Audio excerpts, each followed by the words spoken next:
안녕하세요. 네, 한 주 잘 보내셨죠? 예, 오늘은 인류과정 3주차 지난 시간입니다. 그래서 이제 여러분 교재 71페이지예요. 예, 71페이지 보시면 이제 3절 탄력성이다 저기인데 2분부터 설명드리도록 하겠습니다. 사실 수용급 이론 중에서도 탄력성 2분이 가장 어려운 영역이에요. 예, 그래서 과거에는 어려운 나머지 우리 시험 출제가 거의 안 되었습니다. 그러나 탄력성 2분이 실생활도 밀접하고 앞으로 우리 학습하게 될 경기변동 이론이라든지 정책론 여러 분야와 또 연관이 많이 되어 있습니다. 그래서 탄력성 1 배우지 않고는 수용급 이론을 배웠다 할 수가 없을 정도로 중요성은 있는 부분이에요. 그래서 최근에는 굉장히 출제가 많이 되고 있는 영역이다 이렇게 생각하시면 되겠습니다. 그래서 지난 시험 수용급 이론 모두 어때? 5문제 출제가 되었어요. 이 5문제 이 중에서 탄력성 관련된 문제가 3문제입니다. 이 점 출제도 많이 되고 있고 그러다 보니까 반드시 어때? 우리가 극복할 수 있는 또 부분이 되겠다는 거면서 오늘은 여러분들이 한번 들어봤다 이렇게 생각하셔도 될 정도로 중요한 부분이에요. 아시겠죠? 그래서 잘 듣고 이해하시려고 조금 노력을 좀 해보시면 되겠습니다. 자, 그래서 이제 여러분 교재 71페이지를 펴놓으시고 설명을 좀 들어보시기 바라겠어요. 흔히 우리가 이제 탄력성 이렇게 표현하는데, 자, 탄력성이다 이 표현이 나오면 항상 원인과 결과의 관계에 있다 이렇게 생각하시면 되겠습니다. 자, 뭔가 원인이 제공이 되니까 결과가 나타난다는 이야기예요. 그리고 뭔가 자극을 준다는 이야기. 자극을 주면 어때? 반응이 나타나겠죠? 그래서 주어진 자극에 대한 반응의 정도를 설명하는 개념이 바로 이제 탄력성이다 이 생각하시고, 우리 주변에서도 많은 일을 들어볼 수 있습니다. 그래서 제가 가장 많이 예로 들고 있는 게 옷가게예요. 여러분이 옷가게 가서 옷을 사기 전에 한번 잡아당겨 보겠죠? 옷이 어때? 늘어난다는 이야기예요. 그때 옷을 잡아당기는 건 뭡니까? 원인 자극을 주는 거지요. 다음 옷이 늘어나는 건 뭡니까? 결과 반응의 정도다 할 수 있겠죠. 그래서 옷이 많이 늘으면 뭐라고 표현합니까? 탄력적이다. 옷이 적게 나면 비탄력적이다 이런 표현 하잖아요. 또 우리가 공을 하나 가지고 있다는 이야기예요. 가지는 공을 떨어뜨립니다. 그럼 공이 어때? 튀어 올라오겠죠? 공을 떨어뜨리는 게 바로 뭡니까? 자극을 주는 거죠. 튀어 올라오는 게 반응이다. 그래서 많이 튀어 올라오면 뭐라고 표현합니까? 탄력적. 적게 튀려면 비탄력적이다 이런 표현한다 생각하시면 되겠습니다. 그리고 과거 이제 제 경험인데, 이제 우리 아들이 있어요. 아들이 이제 초등학교 4학년 때예요. 그날 공교롭게도 제가 강의가 없는 날이었어요. 그 집에 있는데 아들이 학교 갔다 와서 아빠 부르더라고요. 그래서 가봤습니다. 엄마! 그래서 가봤어요. 이제 딱 왔어요. 서 있으래. 서 있으면서 어때? 이제 우리 아들이 엄마 엉덩이 탁 때리면서 탄력적이네. 그리고 제 엉덩이 때리면서 비탄력적이네. 이런 표현 하더라고요. 그래서 제가 깜짝 놀래가지고 어디서 배웠니? 그러니까 선생님이 가르쳐줬대요. 책에 나오니? 하고 물어보니까 책 딱 펴주더라고요. 그래서 초등학교 4학년 책에 나오는 이야기다 생각하시고 그걸 우리가 배우는 것이다 라는 이야기요. 물론 우리는 이제 수용급 관련해서 배우게 된다 이렇게 생각하시면 되겠습니다. 자, 여하튼 탄력성 이 표현 나면 항상 우리가 원인과 결과 관계에 있다. 이걸 꼭 염두에 두시면 되겠습니다. 자, 그럼 우리 수용급 관련해서 이렇게 생각을 해봅시다. 자, 당해 재화의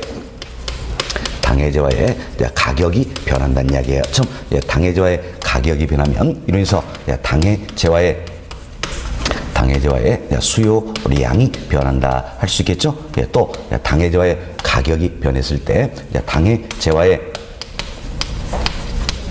공급량이 변한다 할 수 있겠습니다. 그때 여기 보세요. 이제 자, 우리 쉽게 이런 생각을 합시다. 아파트 매매 시장이다 가져간다면 당해저가 뭡니까? 아파트가 되겠죠. 그래서 아파트의 가격이 변했을 때 아파트의 수요량이 변한다는 이야기예요. 또 아파트의 가격이 변했을 때 아파트의 공급량이 변한다 이렇게 생각하시면 되겠습니다. 자, 결국은 당해저의 가격이 변합니다. 이게 뭡니까? 원인 자극이 되겠죠. 이로해서 당해저의 수요량이 변한다. 당해저의 공급량이 변한다. 이 자체가 어때? 결과다. 이렇게 생각하시면 되겠습니다. 자, 다음 두 번째 소득이 변한다는 이야기예요. 소득이 변했을 때 당해저의 수요량이 변한다 할 수 있겠죠. 예를 들어서 아파트 매매 시장이다 가져간다면 소득이 변하게 돼서 아파트의 수요량 어때? 변한다 할 수 있겠지요. 그럼 이때도 원인 뭡니까? 소득이 변하는 거지요. 결과는 뭡니까? 당해저의 수요량이 변하는 것이다. 이렇게 생각하시면 되겠습니다. 다음 세 번째 A 재화의 가격이 변함에 따라서 B 재화의 비재화의 수요량이 변한다라는 겁니다. 근데 우리가 이제 비재화다. 이걸 어떤 우리가 당해재화다. 이렇게 생각해 봅시다. 당해재화다. 그럼 자, 아파트 매매 시장을 가져간다면 당해전 뭐라 그랬습니까? 아파트. 그럼 자, 무슨 이제 아파트 매매 시장에서 이제 자, 빌라의 가격이 변했을 때 아파트의 수요량이 변할 수 있어요, 없어요? 있다라는 겁니다. 그럼 이때도 두 재화의 연관성이 되겠는데 원인은 뭡니까? 한 재화의 가격이 변하는 거죠. 결과는 뭡니까? 다른 한 재화의 수요량이 변하는 것이다 할 수 있겠습니다. 그렇죠? 우리가 이제 여러 가지 살펴봤는데 여기 보세요. 자, 원인, 이불 한번 봅시다. 원인은, 여기는 뭡니까? 당해재화의 가격이 변하는 거지요. 다음, 여기는 소득이 변하는 것이다. 이건 다른 한 재화의 가격이 변하는 것이다 할 수 있겠죠. 지금 원인이 무엇이냐, 여기에 따라서 탄력성의 유형도 세 가지로 구분이 된다. 이렇게 보시면 되겠어요. 그래서 원인이 당해재화의 가격인 경우, 이걸 가려서 우리가 이제 가격 탄력성이다. 이렇게 이야기하는 겁니다. 다음, 원인이 소득인 경우입니다. 이걸 어때? 소득 탄력성이다. 이렇게 표현하고, 자, 원인이 다른 한 재화의 가격이 변하는 거다. 그렇기 때문에 다른 한 재화의 가격이 있을 때 당해재화의 수요량이 얼마나 변할 것인가, 이걸 측정하는 개념이 되겠지요. 그래서 두 재화가 교차, 크로스되어 있다. 이런 의미에서 이걸 우리가 이제 교차 탄력성이다. 이렇게 표현하는 겁니다. 결국 원인이 무엇이냐, 여기에 따라서 탄력성 유형은 세 가지가 있다 생각하시면 되겠어요. 뭐가 있습니까? 가격 탄력성, 소득 탄력성, 교차 탄력성이다. 이렇게 생각하시면 되겠어요. 다음은 이제 저희 지금까지는 원인 이야기 드렸어요. 다음은 결과 여기와 연계시켜서 우리 좀 더 구체적으로 이야기해 볼 수 있겠죠. 자, 먼저 원인이 당해재화의 가격이 변하는 경우입니다. 이게 가격 탄력성이죠. 이래서 결과 당해재화의 수요량이 변하게 된다는 겁니다. 자, 이를 가리켜서 우리가 뭘 할 것인가? 당해재화의 수요량이 변하는 거죠. 그래서 수요의 가격 탄력성이다. 이렇게 표현하는 겁니다. 이를 가려서 수요의 가격 탄력성이다. 이렇게 표현된다는 겁니다. 다음 여기 보세요. 원인이 당해재화의 가격이 변하는 경우에요. 가격 탄력성이죠. 이때 결과는 뭡니까? 당해재화의 공급량이 변한다는 이야기여서 당해재화의 가격이 변했을 때 당해재화의 공급량이 얼마나 변할 것인가 측정할 수 있겠죠. 이를 가려서 뭐라 변할까? 참 공급량이 얼마나 측정할까? 이를 가려서 우리가 공급의 가격 탄력성이다. 이렇게 표현한다는 겁니다. 공급의 가격 탄력성이 참 가격 탄력성에도 크게 두 가지가 있다. 하나는 수요의 가격 탄력성, 또 하나 공급의 가격 탄력성이다 할 수 있겠죠. 다음 이것은 이제 원인이 소득이 변했을 때입니다. 결과는 뭡니까? 당해재화의 수요량이 변한다. 그래서 소득이 변했을 때 당해재화의 수요량이 얼마나 변할 것인가 이를 측정하는 개념이 있다. 이걸 해서 뭐로 표현했는가? 수요량이 얼마나 변하는지죠. 그래서 수요의 소득 탄력성이다. 이렇게 표현하는 겁니다. 수요의 소득 탄력성이다. 이렇게 표현된다는 겁니다. 다음 여기서 이제 원인이 다른 한 재화의 가격이 변하는 거예요. 결과는 뭡니까? 당해재화의 수요량이 얼마나 변할 것이냐 이걸 측정한다 할 수 있겠지요. 그래서 두 재화다. 그래서 크로스 교차에 대해서 교차 탄력성 이렇게 표현되고 수요량이 얼마나 변할 것이냐 이 문제가 되기 때문에 이도 어떤지 우리가 수요의 교차 탄력성이다. 이렇게 표현된다는 겁니다. 그래서 우리는 이제 원인, 결과 포함해서 우리 구체적으로 별개들 탄력성 종류 네 가지 이야기했습니다. 뭐가 있습니까? 수요의 가격 탄력성, 공급의 가격 탄력성, 수요의 소득 탄력성, 수요의 교차 탄력성 이 네 가지를 구체적으로 배우게 된다. 그래서 이제 수요 관련된 게 세 가지가 있죠. 뭡니까? 수요의 가격 탄력성, 수요의 소득 탄력성, 수요의 교차 탄력성이다라는 겁니다. 그리고 공급 관련해서는 공급의 가격 탄력성 이거 하나를 다루게 된다 이렇게 생각하시면 되겠어요. 그럼 자, 좀 더 이제 구체적으로 수요 쪽부터 이야기 드립니다. 먼저 수요의 가격 탄력성이다. 이 부분부터 이야기 드리는데 잘 보세요.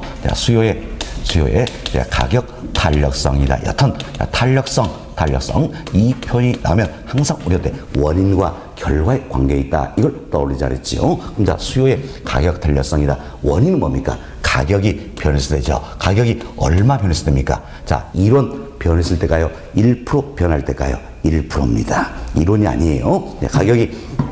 가격이 1% 변했을 때 결과는 뭡니까? 수요량이 변한다는 얘기에서 수요량이 얼마나 변할 것인가 이걸 측정하는 개념이다. 이렇게 보시면 돼서 가격이 1% 변했을 때 수요량이 얼마나 변할 것인가 이걸 측정하는 개념이에요. 이처럼 수요량이 얼마나 변할 것인가 측정하는 개념이니까 양적인 지표가 될까요? 질적인 지표가 될까요? 양적인 지표다 할 수 있겠죠? 지금 양적인 지표다 이런 의미에서 우리가 정량적 지표다 이렇게 이야기합니다. 정량적 지표다. 자, 그래서 이제 양적인 지표다 이런 의미에서 정량적 지표다 이렇게 표현해요. 그럼 자, 우리 지금 수요의 가격 탄력성 이야기했지만 어찌 보면 자, 우리가 배우자 탄력성 네 가지 모두가 수요량이나 공급량이 얼마나 변할 것인가 이걸 측정하는 개념이 되죠. 모두가 양적인 지표다 할 수 있겠죠. 그래서 정량적 지표다 이 생각하시면 되겠어요. 우리 시험은 이걸 말 바꾸겠어요. 정성적 지표다. 이건 어떻습니까? X 잘못된 표현이다 할 수 있겠죠. 양적인 지표니까 뭐가 된 겁니까? 정량적 지표다. 만약에 질적인 지표라면 정성적 지표가 될 거예요. 그러나 양적인 지표니까 뭐라 표현됩니까? 정량적 지표다 이렇게 표현된다 생각하시면 되겠습니다. 됐습니다. 자, 그럼 우리가 수요의 갈등성 이를 측정해 보자는 이야기예요. 측정하는데 항상 탄력성은 원인과 결과의 관계에 있다 생각하시고 우리 탄력성 관리에서 네 가지 배우게 되겠죠. 네 가지 여러분들이 공식을 전부 다 외우려는데 외우려 하지 마세요. 사실은 학교는 이 과목에서는 공식들이 굉장히 많이 적용이 되는 겁니다. 다 외울 수가 없습니다. 외울 수 있기 때문에 이해할 수 있는 공식은 이해해서 내가 직접 만들어 버려야 되는 이야기예요. 그래야지 쉽게 또 학습이 되는 겁니다. 항상 탄력성 이분들은 원인과 결과의 관계에 있다 생각하시고 이 원인은 분모값입니다. 분모값, 원인이 분모값이 되겠고, 결과는 어때? 결과는 분자값이다. 이렇게 생각하시면 되겠습니다. 분자다. 그래서 여러분들이 분모는 어때? 아래쪽이고, 분자는 위쪽이다. 생각하시면 돼요. 하도 공부한 지 오래다 보니까 이것도 생각이 잘 안 납니다. 분모가 어때? 아래고, 분자는 위쪽이다. 생각하시고, 잘 생각나면 이렇게 생각하세요. 저희 집의 경우입니다. 저희 집의 경우인데, 이제 우리 아들이 있고, 엄마가 있어요. 엄마가 아들이 어때요? 상전이야, 상전. 그래서 이제 엄마 위에 아들이 있다. 이 생각하시고, 분모는 아래쪽, 분자는 위쪽이다. 이렇게 생각하시면 되겠어요. 그래서 원인은 어디에 편다? 분모. 결과는 어디에 편다? 분자. 이렇게만 생각하신다면 여기 공식 스스로 만들어버릴 수가 있다는 이야기예요. 자, 그럼 우리가 이제 수요의 갈등성 공식을 만들어버리자는 겁니다. 근데 자, 원인이 뭡니까? 가격이 1% 변했을 때지요. 그래서 분모값이다 생각하시고, 분모값은 어때? 가격의 변화율이다 이렇게 표현된다는 겁니다. 자, 보세요. 가격이 1% 변했을 때라죠. 그래서 어때? 유리예요.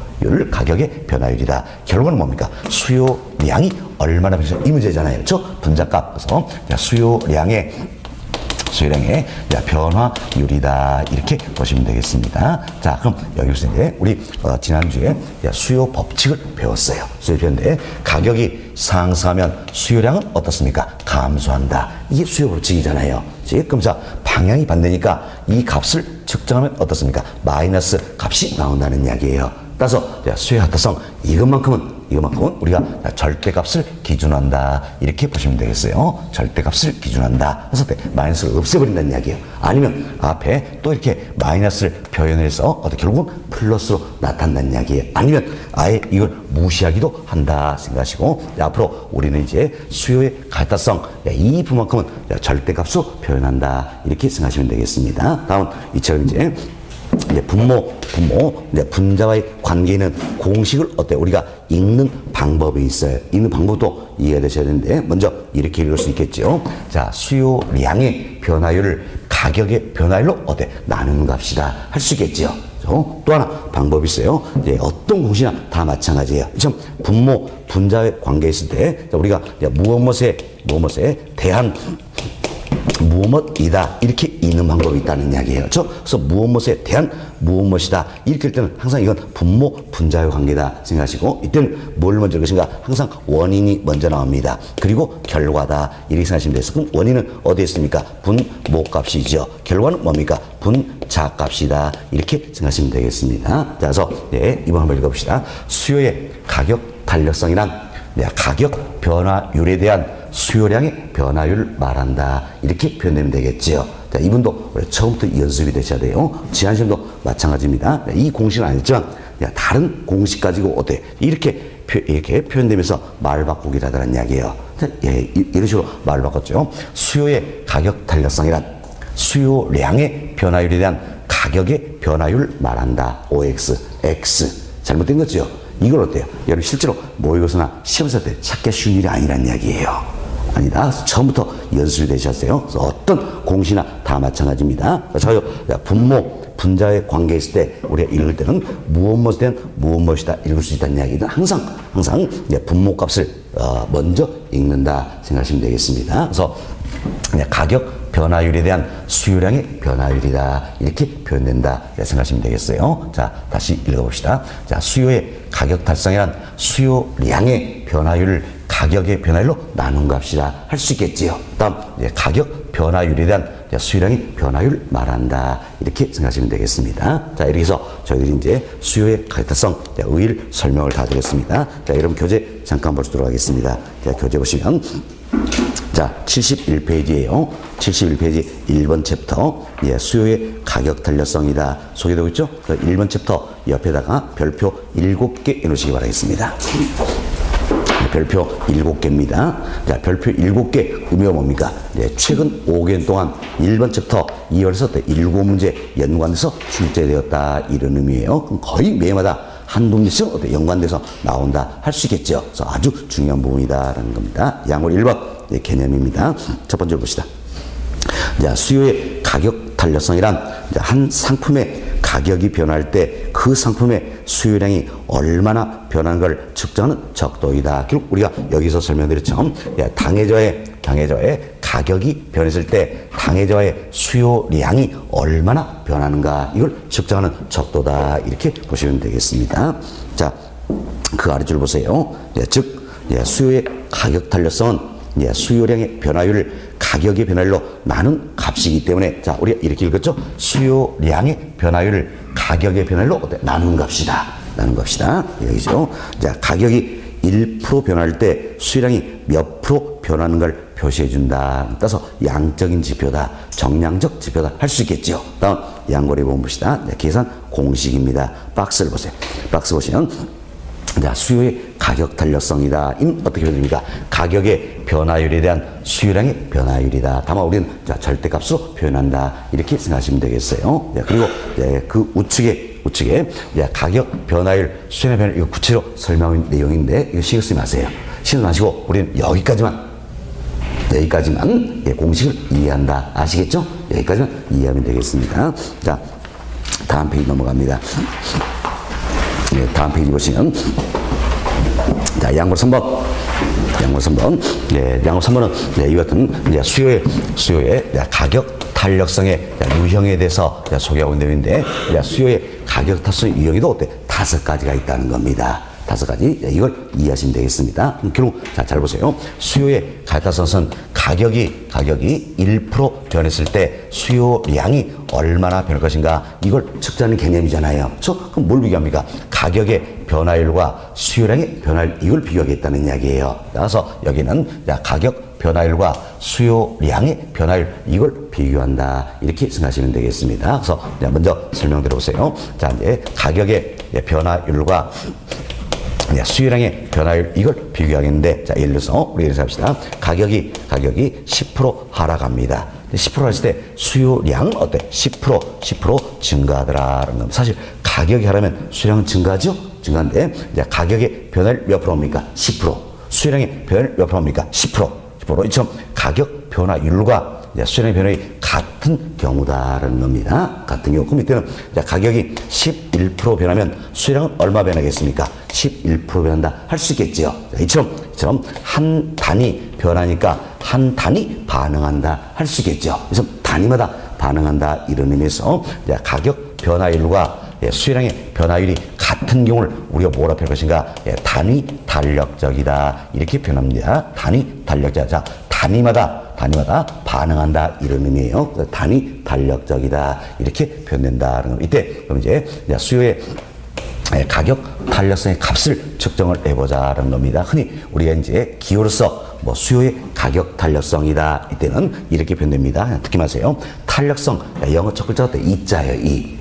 그래서 영어 첫 글자 이자를 따서 수요의 가타성이다. 그럼 어때? ED 이렇게 표현하고 공급의 가격 탄력성 그럼 어때? ES 표현할 수 있겠죠. 이걸 묶어가지고 뭐 가격 탄력성에서 EP 이렇게 표현하기도 한다라는 겁니다. 그리고 수요의 소타성은 소득 인컴이죠. I 첫 글자 E의 I.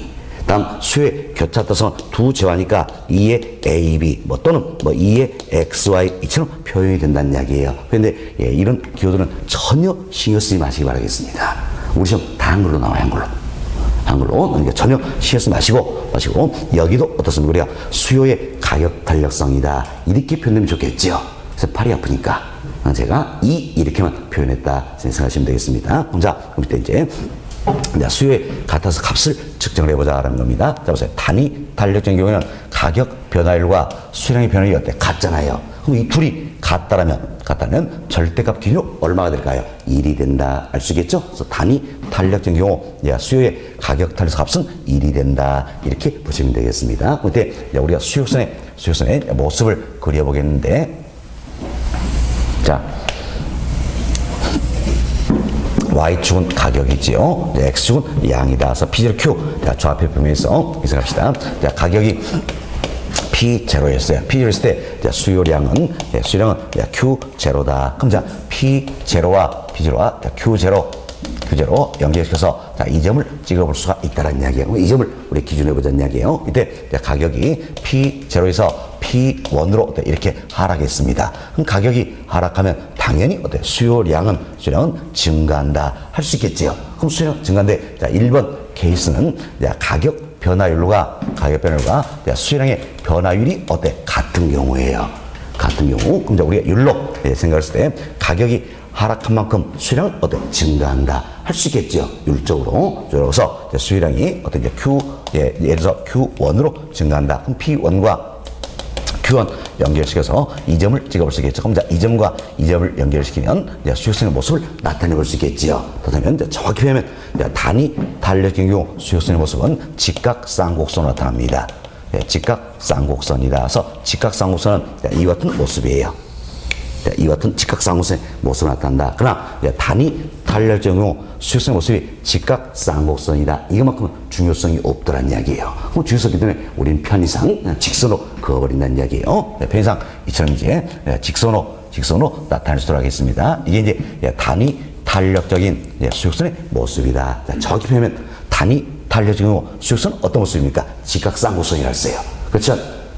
편의상 우리가 직선으로 나타냈다 이렇게 생각하시면 되겠습니다. 자, 다음 두 번째 케이스입니다. 두 번째 케이스로서 가격 변화율보다도 수요량의 변화율이 더 큰 경우다 이렇게 생각해 봅시다. 자, 그럼 보세요. 이제 가격은 10% 변합니다. 수요량은 어떻습니까? 50% 변한다. 이런 일 들어볼 수 있겠지요. 그럼 자, 이때 보세요. 이제 가격은 10% 변하는데 수요량이 50% 변한다는 얘기는 그만큼 양이 많이 변한다 할 수 있겠죠. 그럼 양이 많이 변하는 얘기는 가격 변화에 민감합니까? 둔감합니까? 민감하다 할 수 있겠죠.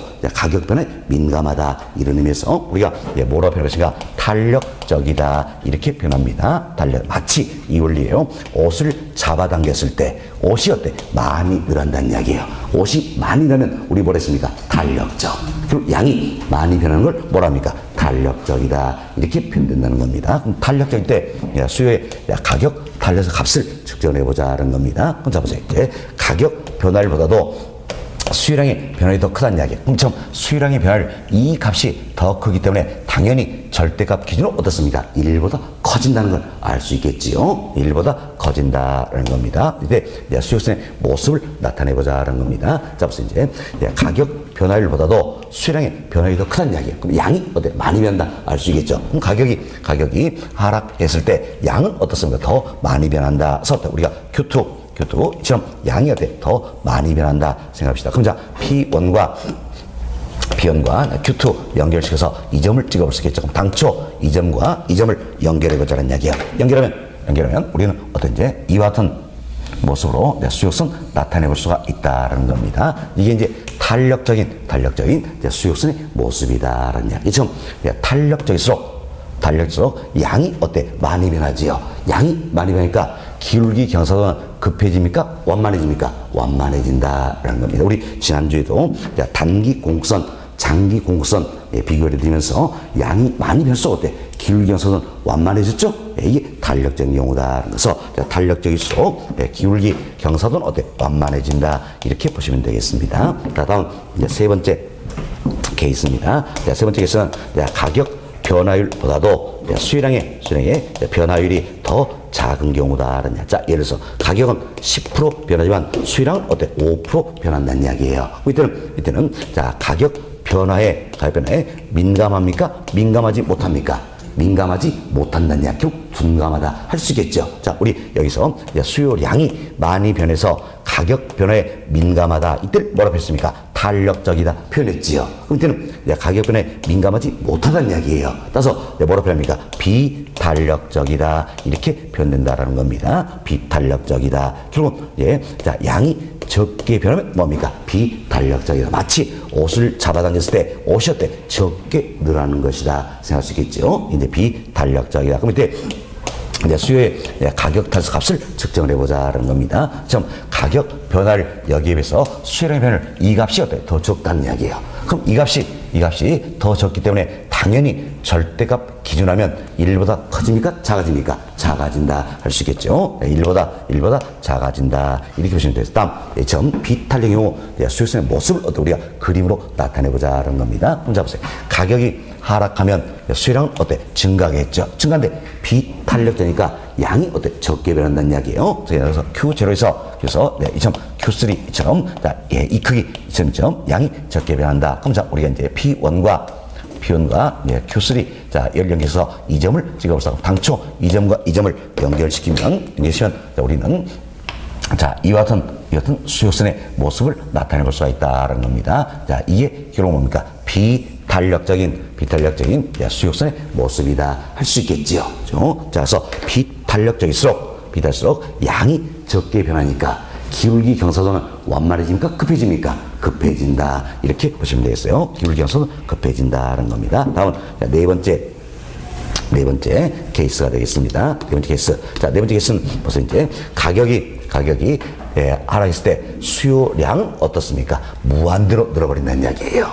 그럼 가격이 조금 하락해도 수요량은 어때? 어마어마하게 변해버린다는 걸 알 수 있겠지요. 그래서 가격이 좀 잘 보세요. 가격이 조금만 해도 수요량은 어때? 어마어마하게 늘어버린다는 이야기예요. 그래서 이때는 이제 수평의 모습으로 나타난다. 이렇게 보시면 되겠어요. 수평의 모습으로 나타난다라는 겁니다. 자, 그럼 수평의 모습 나타나는 얘기는 뭡니까?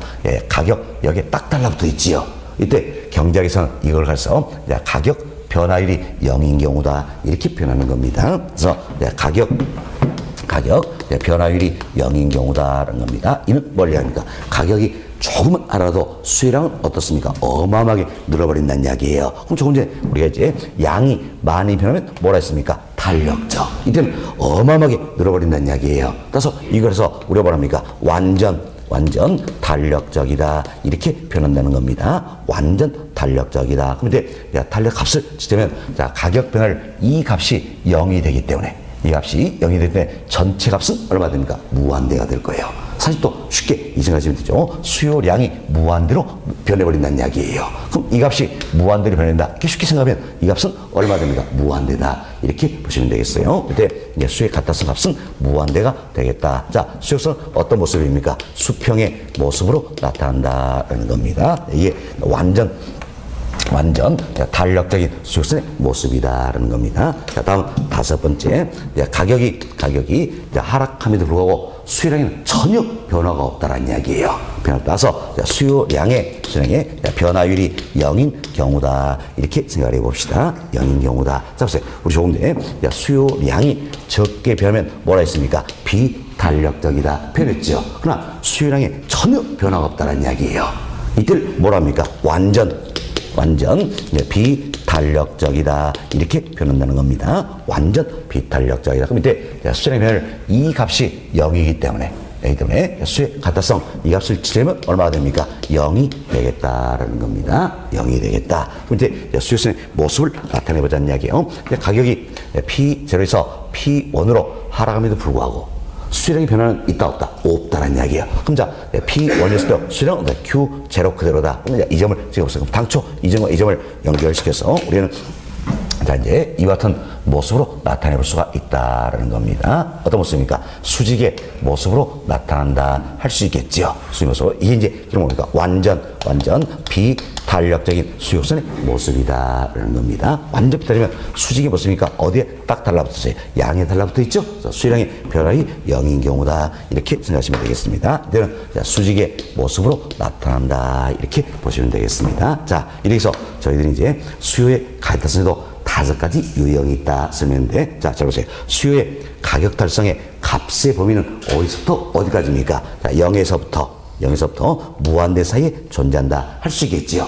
물론 4번, 5번 이 두 가지 케이스는 현실적으로 찾아보기 어렵습니다. 이론적인 부분이에요. 그 달자도 알고 계셔야 될 내용들입니다. 자, 그래서 수요의 가격 탈세 값의 범위는 0에서부터 무한대 사이에 존재한다라는 겁니다. 그래서 5가지 유형으로 구분되는데 뭐가 있습니까? 단위 탄력적, 탄력적, 비탄력적, 완전 탄력적, 완전 비탄력적 5가지 유형이 있다. 그래서 용어부터 정리가 잘 되셔야 되는 겁니다. 자, 다시 보세요. 자, 단위 탄력적이라는 것은 가격의 변화율과 수요량의 변화율이 같은 경우다. 할 수 있겠죠. 그래서 수의 가타합은 얼마입니까? 1이 된다. 수직선은 직각쌍곡선의 모습이다라는 겁니다. 다음 탄력적이라는 이야기야. 그럼 탄력적 이야기는 그런 겁니까? 탄력적이다. 자, 양이 많이 변한다. 할 수 있겠죠. 그래서 가격 변화에 민감하다. 그래서 가격 변화율보다도 수요량의 변화율이 더 큰 경우다. 그래서 이때 수요의 가격 탈합은 1보다 커진다는 겁니다. 이처럼 양이 많이 변하기 때문에 수직선의 기울기 형성은 완만해진다. 다음 비탄력적인 이야기는 양이 적게 변한다. 가격 변화에 민감하지 못하다 할 수 있겠죠. 그래서 이때는 가격 변화율보다도 수요의 변화율이 더 적은 경우를 말한다는 겁니다. 그때 수요의 가격 탈수합은 1보다 작아진다. 그래서 양이 적게 변하니까 수익선의 기울기 형성은 급해진다는 겁니다. 다음 완전 탄력적인 이야기는 양이 어마어마하게 변해버린다. 그래서 가격이 조금만 하락해도 수요량은 어떻습니까? 어마어마하게 늘어버린다는 이야기예요. 그럼 수평이 뭐습니까? 가격 변화율이 0인 경우다 할 수 있겠죠. 그래서 이때 수의 가타합은 무한대가 되고 수익선은 수평의 모습이 된다. 이렇게 보시면 되겠습니다. 다음 완전 비탄력적이다. 이때는 양이 전혀 변화가 없다는 이야기예요. 그래서 수요량의 변화율이 0인 경우를 말한다. 수의 가격 탄력합은 0이 되겠고 수익선은 어떤 모습입니까? 수직의 모습으로 나타난다는 겁니다. 우리 시험에서는 이걸 이렇게 물어보는 겁니다. 자, 수요의 가격 탄력성이 비탄력적이라는 것은 가격의 변화율보다도 수요량의 변화율이 더 크다는 의미이다. OX. X. 잘못됐죠? 비탄력적. 이건 뭘로 합니까? 가격의 변화율보다도 수요량의 변화율이 더 크다는 뜻이요? 작다는 뜻이에요? 작다. 이렇게 이해하셔야 되는 겁니다. 이런 걸 지문으로 물어보고 있다 생각하시고, 다음 여기 보세요. 이제 우리가 수요선의 모습을 그려봤습니다. 근데 이걸 또 비교할 수 있어야 됩니다. 그런데 잘 보세요. 이제 수요의 가타성이 탄력적이면 탄력적일수록 양이 많이 변하니까 기울기 경사도는 어떻습니까? 좀 완만해진다는 이야기예요. 완만해서 완전 탄력적이면 어떤 모습입니까? 수평의 모습이 된다는 겁니다. 다음 비탄력적일수록 양이 적게 변하죠. 적게 변하니까 수직선의 기울기 경사도는 급해진다. 그래서 완전 비탄력적은 어떤 모습입니까? 수직의 모습이 된다는 겁니다. 다음 또 이렇게 생각할 수 있어야겠죠. 자, 기울기 경사도가 완만하면 완만할수록 수의 가타성은 탄력적이 되는 거지요. 그래서 수평이면 뭡니까? 완전 탄력적이 된다. 다음 기울기 경사도가 급하면 급할수록 수의 활동성 어때? 비탄력적이 되는 것이고, 수직이면 뭡니까? 완전 비탄력적이 된다. 이렇게 보시면 되겠습니다. 자, 이렇게 해서 저희들이 이제 수의 특성 유형을 설명을 드렸는데, 자, 개념을 잘 이해하셔야 됩니다. 그래서 이제 한 번 더 반복합니다. 한 번 더 반복한다. 자, 여기 보세요. 수의 이제 가격 탄력성의 값의 범위는 어디서부터 어디까지입니까? 0에서부터 자, 1을 지나서 무한대 사이에 존재한다 할 수 있겠죠. 이때 1들 뭐라 했습니까? 단위 탄력적이다라는 겁니다. 자, 단위 탄력적인 얘기는 가격의 변화율과 수요량의 변화율이 같은 경우죠. 이때 수요선 어떤 모습입니까? 직각 쌍곡선의 모습으로 나타나면 중요성 없다고 했습니다. 다음 1보다 클 경우 이때가 뭐가 됩니까? 탄력적이다 할 수 있겠죠. 그럼 탄력적인 얘기는 가격 변화율보다도 수요량의 변화율이 어때? 더 큰 경우다. 양이 많이 변한다는 이야기예요. 그래서 탄력질수록 수요선의 기울기 형성은 어떻습니까? 완만해진다라는 겁니다. 다음 무한될 경우 이때는 뭐라 합니까? 완전 탄력적이란다. 쓸 때는 양이 어마어마하게 변해버리기 때문에 경제에서는 가격 변화율이 0인 경우다. 이렇게 표현한다는 이야기예요. 근데 수요선 어떤 모습입니까? 수평의 모습으로 나타난다라는 겁니다. 다음 1보다 작다는 이야기예요. 이거 작은 걸 우리가 뭡니까? 비탄력적이다 표현하겠지요. 달려서 이때는 양이 적게 변해서 가격 변화에 비해서 수요량의 변화가 더 작은 경우다 할 수 있겠죠. 양이 적게 변하기 때문에 당연히 기울기 형성은 어때? 급해진다. 이렇게 보시면 되겠습니다. 자, 다음 0인 경우는 뭐라 합니까? 완전 비탄력적이다로 표현하는 거지요. 이때는 양이 전혀 변하지 않는다는 이야기예요. 그래서 수요량의 변화율이 0인 경우다라는 겁니다. 그래서 수요선 어떤 모습입니까? 수직의 모습으로 나타난다. 이렇게 생각하시면 되겠습니다. 그래서 이제 여러분들이 자, 이 내용을 통해서 이분도 생각하자는 이야기예요. 자, 우리가 지금 수요의 가격 탄력성을 배우고 있는 겁니다. 배우는데 수요의 활동성 을 통해서 이 재화의 수요가 가격에 대해서 탄력적이냐 비탄력적이를 판단할 수가 있다는 겁니다. 그렇죠? 탄력적, 비탄력적 판단할 수 있는데 구분 기준 얼마가 될까요? 1입니다.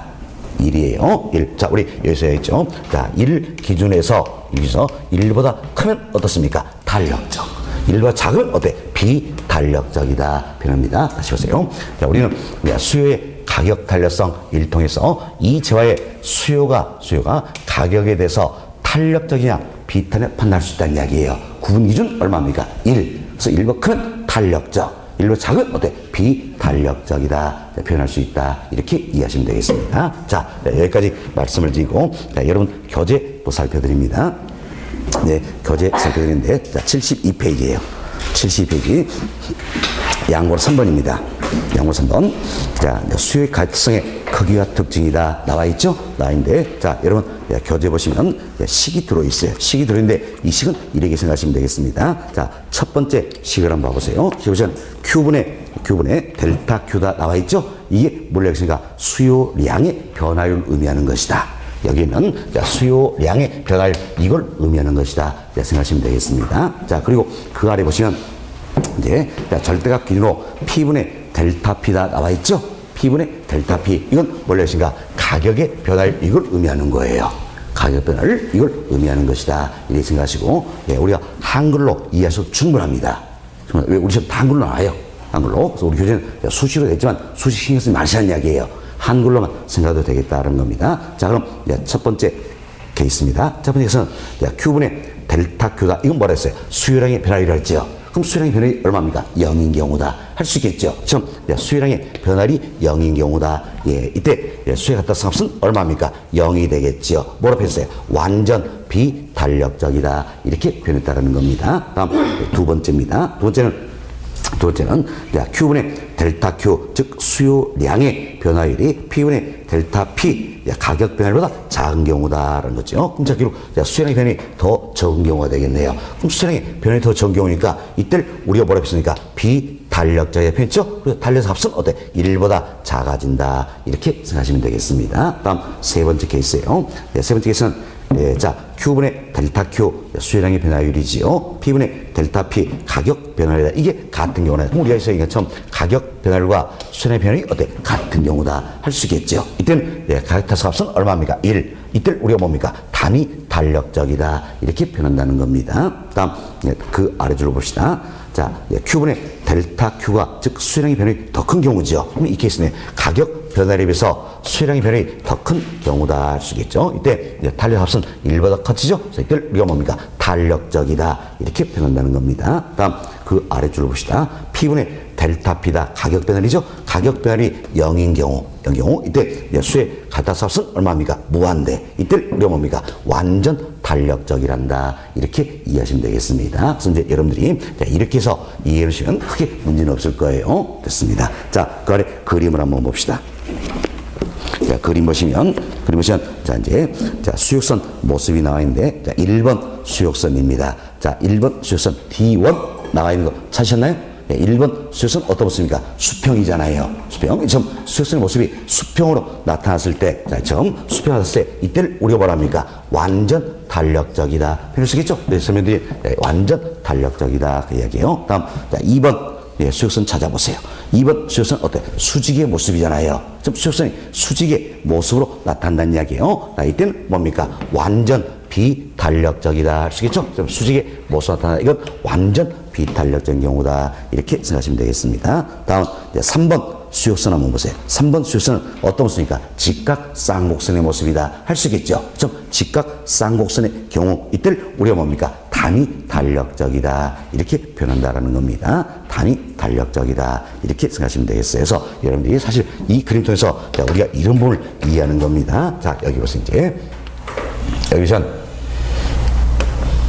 자, 이처럼 자, 1번 수요 곡선, 자 2번 수역선 이렇게 어때? 수역선이 주어진다는 이야기예요. 그럼 우리가 이 그림 통해서 1번 수역선과 2번 수역선 상대적인 어때? 비교가 돼야 되겠지요. 근데 1번, 2번 둘 중에 상대적으로 자, 수의 가타성이 탄력적인 건 몇 번입니까? 2번. 기울여서 완만하죠? 탄력적이다. 상대적으로 비탄력은 뭡니까? 1번. 이런 걸 찾았을 때 문제를 푸셔야 된다는 이야기예요. 그래서 그림도 이해하시는 게 필요하다는 겁니다. 됐습니다. 자, 다음은 여러분 교재 73페이지 봅시다. 73페이지 상단에 동그라미 1번 보세요. 동그라미 1번. 동그라미 1번 보시면 수요의 가격타성이 0이면 자, 우리 다 배웠던 내용이에요. 좀 수요의 가격타성이 0이란 이야기예요. 자, 0이면 이때는 뭡니까? 완전 비탄력적이다. 아시겠죠? 자, 1보다 작으면 뭡니까? 비탄력적이다라는 겁니다. 자, 1이면 단위 탄력적이지요. 자, 1보다 크면 어때? 탄력적이다. 그리고 자, 무한되면 자, 완전 탄력적이다. 표현을 쓰겠죠? 그래서 여기서 우리가 보듯이 수의 가타성이 0이면 완전 비탄력적이다. 1보다 작으면 비탄력적, 1이면 단위 탄력적, 1보다 크면 탄력적, 자, 무한되면 뭡니까? 완전 탄력적이다. 이렇게 보시면 되겠습니다. 다음 동그라미 2번 보세요. 자, 수요의 가격 타성이 클수록 잡으세요. 수요의 가격 타성이 크다는 이야기는 결국 탄력적이라는 뜻일까요? 비탄력적이라는 뜻일까요? 탄력적이다.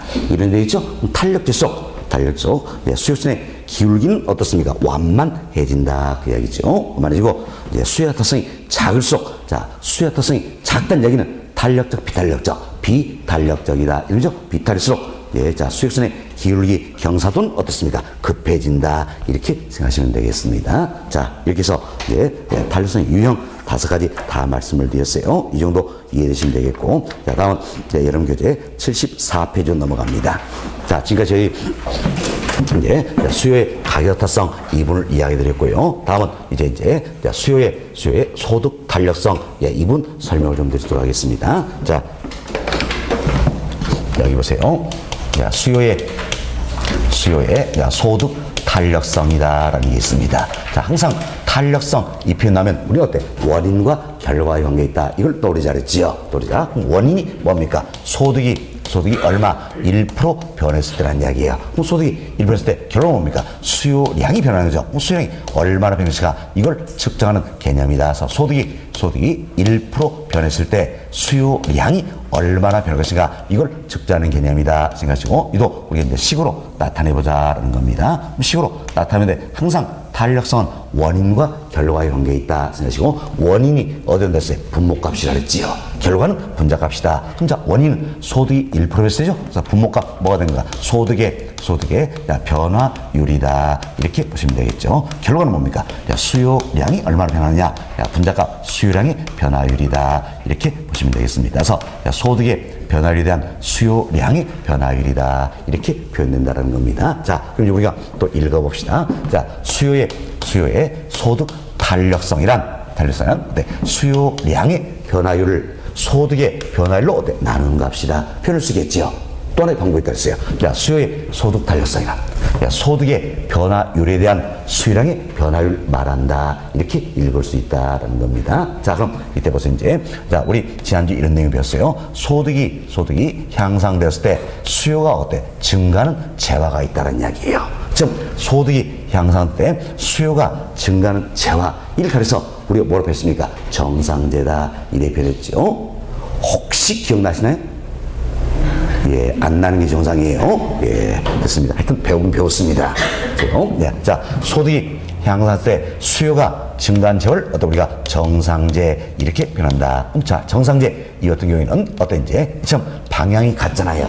같으니까 수요의 소타성 이 값을 측정해 보면 어떻습니까? 플러스 값이 나오게 된다라는 겁니다. 다음 여기서 이제 소득이 향상에 불구하고 오히려 수요가 감소하더라는 이야기. 참 소득이 향상할 때 수요가 감소하는 이 재화를 우리가 뭐라고 했습니까? 열등재 이래 표현했죠. 열등재. 자, 열등재는 자 보세요. 이제 수요의 소타성 이 값을 측정해 보면 방향이 반대니까 플러스입니까? 마이너스입니까? 마이너스 값이 나온다는 겁니다. 자, 그럼 우리가 이상할 수 있겠죠. 수요의 소득 탄력성 을 통해서 이 재화가 정상재인지 열등재인지를 어때? 판단할 수가 있다는 이야기예요. 정상재인지 열등재인지를 판단할 수가 있다. 이렇게 보시면 돼서 플러스 값이면 정상재, 마이너스 값이면 뭡니까? 열등재가 된다. 이렇게 보시면 되겠어요. 됐습니다. 자, 그럼 이제 잘 보세요. 이제 플러스냐 마이너스 이 문제니까 구분하는 기준 0입니까? 1입니까? 0이에요. 혼동하지 마세요. 자, 이 문제 사실 혼동합니다. 자, 저희 수요의 가격 탄력성 이걸 설명드리면서 자, 이 점의 수요가 가격에서 탄력적이냐 비탄력적이냐 구분하는 기준 얼마입니까? 1이라 그랬죠. 그래서 1번 크면 탄력적, 1번 작으면 비탄력적. 이것 때문에 지금 혼동하는 거예요. 자, 이때 플러스냐 마이너스 이 문제니까 당연히 구분 기준 얼마가 됩니까? 0이에요. 그럼 0번 크면 정상재, 0번 작으면 열등재다. 이렇게 생각하시면 되겠습니다. 그래서 여러분들이 재화의 성격부터 잘 이해하셔야 됩니다. 자, 보세요. 이제 소득이 향상됐을 때 수요가 증가한 재화를 뭐라 한다? 정상재. 소득이 향상됐을 때 오히려 수요가 감소한 재화를 뭐라 합니까? 열등재. 자, 그리고 수요의 소득 탄력성 을 통해서 이 재화가 정상재인지 열등재인지를 어떻게 판단할 수 있다는 이야기예요. 그래서 수요의 소득 탄력성 이 값이 플러스 값이다. 0보다 크다. 즉 양수. 이때는 뭡니까? 정상재. 다음 0보다 작다는 이야기. 마이너스 값 음수다. 이때는 뭡니까? 열등재가 된다. 이렇게 생각하시면 되겠습니다. 이 정도 잘 이해하시고 그럼 우리가 자, 이 재화가 정상재냐 열등재냐 이걸 판단해서는 뭘 활용합니까? 수요의 소득 탄력성 이걸 활용하게 된다는 겁니다. 근데 여러분 교재 74페이지예요. 74페이지. 중간쯤에 2번 챕터 나와 있죠? 2번 챕터 수요의 소득 탄력성이다. 이게 별표 2개 해놓으시기 바라겠습니다. 자, 별표 2개 해놓으시고 양월 1번. 자, 의입니다. 소득의 변화율에 대한 수요량의 변화를 측정하는 척도를 말한다는 거죠. 자, 양월 2번. 예, 자, 수식이 들어있죠? 박스 보세요. 박스 보시면, 자, 수요의 소득 탄력성 어떻게 변합니까? 소득의 변화율에 대한 수요량의 변화율이다. 할 수 있겠죠? 여기까지만 이해하시면 되겠습니다. 여기까지만 보시죠. 그 뒤에는 필요 없습니다. 여기까지만 이해하시면 되겠어요. 그리고 우리가, 수요의 소타성, 이는 어때? 절대값 이런 게 아니에요. 수요의 가타성, 이것만큼은 어때? 절대값 기준하고 있다. 생각하시면 되겠습니다. 자, 다음 우측 페이지 봅시다. 75페이지예요. 양호 3번. 자, 동그라미 1번 봅시다. 이것은, 자, 2의 i다 나와 있죠. 2의 i. 이게 의미하는 뭡니까? 수요의 소득 탄력성이다. 그 뜻이에요. 자, 이처럼, 수요의 소득 탄력성 값이 0보다 크다는 이야기예요. 0보다 크다는 이야기 뭡니까? 플러스 값이다. 할 수 있겠지요. 플러스 값이다. 이때를 우리가 뭡니까? 정상재.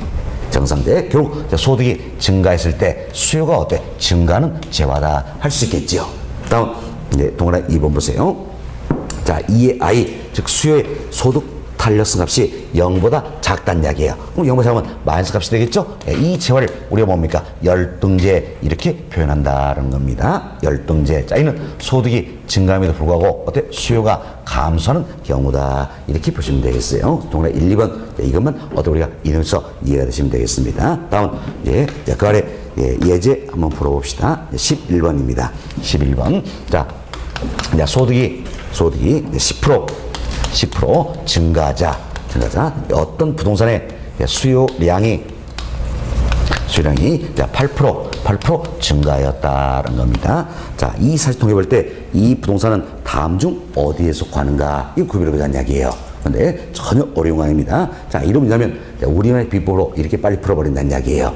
자, 이보세요. 이제 계산도 필요 없습니다. 계산 표시 생각하세요. 소득이 향상되었을 때 그리고 수요가 어떻습니까? 증가한다. 할 수 있겠지요. 우리 배웠네. 소득이 향상할 때 수요가 증가한다. 이 점을 뭐라 합니까? 정상제. 그래서 얼른 보기 1번 정상제. 이걸 찾으면 된다는 이야기예요.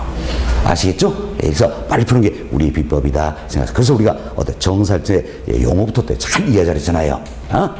자, 사실 11번도 어때? 우리 시험에 실제 출제된 기출 문제예요. 이렇게도 우리 시험 나온다는 겁니다. 됐습니다. 자, 그럼 우리는 이걸 조금 더 이제 생각해 봅시다. 우리가 수요의 소득 탄력성 1통해서 이 재화가 정상인지 열등인지 판단할 수도 있다는 이야기예요. 그럼 수요의 소득성은 어떻게 됩니까? 항상 원인과 결과가 있다. 원인이 뭡니까? 분모값 소득이 1%였을 때 소득의 변화율이다. 소변. 결과는 수요량이 변화율이 되겠죠. 수변 예상하시면 되겠습니다. 그대로 대입합시다. 자, 보세요. 주어진 조건이니까 소득의 변화율 율로 나와 있잖아요. 그럼 율로 나와 있으니까 그대로 대입하면 되겠죠. 소득의 변화율 얼마입니까? 10%. 자, 향상이다라는 겁니다. 수요의 변화율 얼마입니까? 율로 나와 있네요. 그대로 해보면 돼요. 8% 증가다라는 겁니다. 그래서 여러분들이 항상 탄력성 관련해서 계산할 때는 방향성을 표기해야 됩니다. 왜? 방향성 표기 안 하면 아차는 실수해버린다는 이야기예요. 그죠? 사실 이 문제는 상관없겠지만 수요량의 변화율이 어때요? 8% 감소다. 이렇게 나오면 반드시 어때? 방향성을 표기해서 여기가 어떻습니까? 감소. 이게 돼야지 방향이 다르니까 이 값은 어때? 마이너스 값이다. 이렇게 표현될 수 있잖아요. 그러나 방향성 표기 안 해버리면 자, 이거 표현해버리면 10분의 8이니까 어떻습니까? 10분의 8이니까 0.8이다. 플러스 값이구나. 이런 생각을 할 수가 있다는 이야기예요. 그래서 아차는 실수하게 된다. 아시겠죠? 그래서 꼭 방향성을 표기를 해야 된다는 겁니다. 자, 그럼 이제 주어진 조건을 보시면 소득이 10% 향상될 때 수요는 어때? 8% 증가한다. 할 수 있겠지요. 그럼 자, 방향이 같네요. 그럼 방향이 같으니까 당연히 이 값은 어때? 플러스 값이다. 할 수 있겠지요. 그리고 10분의 8이니까 얼마입니까? 0.8이 된다는 겁니다. 결국 우리가 이제 수요의 소득 탄력성 이 값을 계산해 보니까 얼마입니까? 자, 플러스 0.8이다. 그럼 플러스 값이니까 이 재화는 뭐가 됐습니까? 정상제다. 판단할 수 있겠죠? 정상제. 그래서 여러분들이 이제 이렇게 연습을 좀 하셨는데 우리 시험에서는 이 조건을 주고 이 재화가 정상적 열등량 이것만 묻기도 한다는 이야기예요. 이거 모르시면 다른 거 볼 필요 없어요. 소득이 향상됐을 때 수요가 어때? 증가한다. 뭡니까? 정상제. 빨리 찾으면 되겠어요. 빨리 찾으면 되겠습니다. 그렇지만 우리 시험에서는 경우에 따라서는 자, 이 값을 구하고 자, 정상이 됐든지 이걸 판단 이 두 개를 동시에 물어볼 수도 있다는 이야기예요. 아시겠죠? 이제 이렇게 연습하시면 되겠다라는 겁니다. 됐습니다. 자, 이렇게 해서 11번 문제까지는 풀어드렸어요. 첫 번째 시간은 여기까지 이야기 드립니다. 그래서 우리가 첫 번째 시간에는 크게 두 가지를 배웠어요. 수요의 가격 탄력성, 다음 수요의 소타성 이 두 가지를 배웠다 생각하시고 잠시 쉬었다가 다음 시간에는 수요의 교차 탄력성 여기서부터 다시 이야기 듣도록 하겠습니다. 자, 10분 쉬었답니다.